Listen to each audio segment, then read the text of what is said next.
There it is! Hold! Hey folks, I hope you're well today. I'm Adam, ObscureNameDigit, and I've got an overdue review written by Matthew Clark for God of War. It's Take Your Child to War Day. The original God of War trilogy spanned the PS2 and PS3 systems and served as graphical benchmarks for both. Over the course of those three games, Kratos was responsible for creating a housing surplus on Mount Olympus. In God of War, Kratos returns to bring his trademark wrath to the Norse gods. This newest version of God of War doesn't just set a benchmark for graphics, it sets a benchmark for games in general and the way stories can be told through this medium. But where does the story pick up? We rejoin Kratos living in Midgard, the land of the Norse gods. The game begins just after his wife Faye has passed away, leaving a weary Kratos alone with their son Atreus, whom Kratos appears to have a genuinely heartfelt tolerance for. The father and son set off on a journey to scatter Faye's ashes from the highest peak in the realm, a task that turns out to be much more complex than Kratos had anticipated. Okay, there's not going to be any spoilers here. That's all that's going to be said about the story in this review. I think the story of God of War is fantastic, and spoiling any of it should carry a harsh enough penalty. The screenshots used in this review will also try to avoid spoiling the surprising and imaginative level design throughout the game. The game is full of awe-inspiring vistas, which are meant to be enjoyed in motion, as opposed to in static images on a web page or even in a low-quality YouTube video. It doesn't do it justice.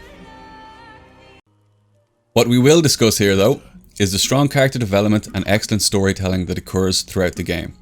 Kratos in the original trilogy, as a character, was an angry man demigod with prodigious strength who yelled a lot and hit stuff with knives on the end of chains. Original trilogy Kratos could never have been accused of having too much depth, and there really was no need for it. He was full of rage and wanted the sort of general revenge on almost everyone in the Greek god roster. In this iteration of the franchise, Kratos now has a son that he is solely responsible for, and we see him struggle to not constantly berate Atreus, as violence and anger are clearly key components of Kratos' happy place. What are you doing? Now his guard is up. Only fire. Only fire. When I tell you to fire. I'm sorry. The motion capture and voice acting are mostly excellent here. Christopher Judge, of Stargate SG-1 fame, makes an excellent Kratos, and his deep voice lends even more presence to the 6'6" walking rectangle of muscle that is Kratos. I'm about to mention the only issue that I have with God of War, which is Atreus' American accent. The voice actor did a fine job as Atreus with some great acting, but occasionally his accent took me out of the beautifully created Norse fantasyland the Santa Monica Studios has created. Now, obviously this criticism is the definition of a nitpick, and at no point really hampered my enjoyment. But I'm struggling to think of any negatives here, so I had to go with it. After the loss of his wife, we see a Kratos that is clearly struggling not to succumb to the rage that had previously gotten him through his adventures. Of course, Kratos is still the furthest thing from warm and fuzzy that you can imagine, but compared to the original trilogy, he's mellow. As Kratos and Atreus journey together, we see their relationship evolve, but since Kratos is a demigod of few words, the game must show us this growth in other ways. Do not speak again. God of War also has a healthy streak of humour running through it. Kratos' gruff, monosyllabic dismissals of Atreus' boyish wonder frequently raised a smile, and the interactions with the dwarven merchants were well mined for laughs. The character of Atreus adds a lot to the game, as it makes clear the complex emotions that he stirs within his usually very stoic father. He also serves as a lore compendium for people less than familiar with Norse mythology. In battle, Atreus is no slouch either. He offers great assistance by firing arrows at the enemies designated by Kratos, as well as hopping on the back of enemies that get close enough and giving them a good stabbing. Atreus also serves as a waypoint and tip system if the player ever feels a bit lost. Throughout the 30 hours of gameplay, God of War strives to sustain a feeling of engagement between the player and what is happening on screen. Within the first 20 minutes, Kratos is giving instructions to Atreus about how to properly shoot a bow to fell a deer. The player feels like a necessary part of this event, allowing the player to take control of what would have been a cutscene in a lesser game. Every time Kratos starts to sprint, the controller rumbles. This serves as a constant reminder of the sheer physical strength and power of Kratos. It's so clear how well thought out every aspect of this game is, and the reward for the player is one of the most immersive gaming experiences on the market. The meat of God of War, just like all preceding God of War titles, is the combat, and it's no slouch here. Since losing his knife blades at the end of God of War 3, Kratos now wields an axe imbued with the power of ice. In the original series, I'd argue that the perspective caused a degree of separation between the player and the action. Here, the new behind-the-shoulder camera lends the combat a physicality that was not present in previous titles. As Kratos gains experience, the player will have access to a very comprehensive moveset, enough to deal with everything the game flings at you. Speaking of flinging, what a seg, Kratos can at any point throw his axe at a foe, or later in the game, multiple foes, and then recall it instantly.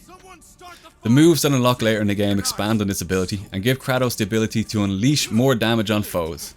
Each piece of armor can also be enchanted, and Kratos' Leviathan axe can be fitted with 2 enchantments that give a variety to the light and heavy attacks. And as is to be understood, a game with so much combat needs hefty enemy variety, and God of War certainly provides that. Every encounter is interesting and varied, and partaking in the fluid combat on offer is always a pleasure. As soon as enemies would appear, I would start sprinting towards them, excited about the battle to come. So, the graphics. During the last generation of consoles, games were rightly criticised for their dreary colour palette. It's such a relief we've made it through the video game's brown period. God of War is full of vibrant and rich colours, perfectly fitting its fantastical settings. It has made the move to semi-open world, so there is some backtracking involved, but the game does its best to justify this backtracking, and it mostly succeeds. Stealing some tricks from Dark Souls, Kratos will open some quick routes back through levels which are definitely appreciated. The visuals here are some of the best that I've seen on the PS4, and we're talking about an original system, by the way. The frame rate in the original system was overall solid. There were moments when the game is loading in a new area and there may be an odd stutter, but it's never enough to hamper the enjoyment. The texture work here is brilliant. The rough wood of Kratos' dwelling to the smooth, otherworldly walls of the temples Kratos and Atreus journey through. From admiring the beams of light spilling through holes in ancient ruins to eerie fog lying over a magical lake to the particles. Oh, so many wonderful particles. This writer is quite sure that many players' attention will be captured often by the intricate beauty present in God of War. Now, a gaming editor's note. Prime Minister played God of War on 2 televisions. A mid-range 4K HDR that did a great job of showing the game's immense visuals most of the time. The frame rate was choppy in 4K mode, aiming for 30 frames and falling a few frames short quite often. This was bothersome enough to make me switch permanently to performance mode, where the uncapped FPS hovered somewhere between 40 and 50. This was much better, even with some occasional judder as the engine throttled itself in certain areas. I also tried the game on a mid-range 1080p screen without HDR. The game's colouring atmosphere naturally suffered, but the solid 30 frames with super sampling was probably the most enjoyable experience for me. They've never come this close to our woods before. There was much made of the fact that this game has no loading screens and can be played through straight. I felt a fair amount of skepticism about this and was convinced that on a few occasions that Kratos and Atreus would find themselves on the Norse equivalent of the Citadel elevator from Mass Effect. This is not the case though. Since God of War flows so well, it is possible that hours will pass, and the fact that you weren't sitting reading tips while you waited for the next world to appear may very well pass you by. It's important to note that even after dying, the game is ready for you to hop in again straight away. It's a technical marvel in this regard. The impeccable voice acting has already been covered, but the entirety of the sound design is excellent. The soundtrack delivered by Bear McCreary, composer extraordinaire, is standard fantasy fare but deployed masterfully. The soundtrack knows when to swell for the many epic moments and when to withdraw and let the ambient noise fill the spaces of a forgotten cavern.